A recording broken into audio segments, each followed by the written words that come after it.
নমস্কার, আপনারা দেখছেন GC নিউজ।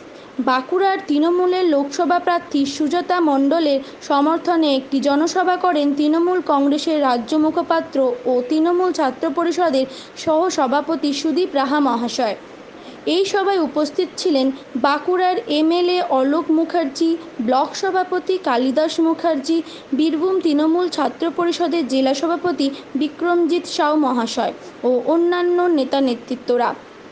আর এই সভা থেকে ED CBI রেড নিয়ে বিজেপিকে এক হাত নিতে দেখা গেল সুদীপ রাহা মহাশয়কে। লোকের বাড়িতে ইডি, বর্ধমানের তৃণমূল নেতার বাড়িতে ইডি, এই যে বিক্রম এসছে কেষ্ট মন্ডলের বাড়িতে ইডি। বিজেপির কাছে ইডি থাকলে আমাদের কাছে দিদি আছে।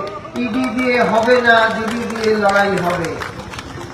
দেখছেন না, সারা রাস্তায় CRPF আর CAPF নামিয়ে দিয়েছে।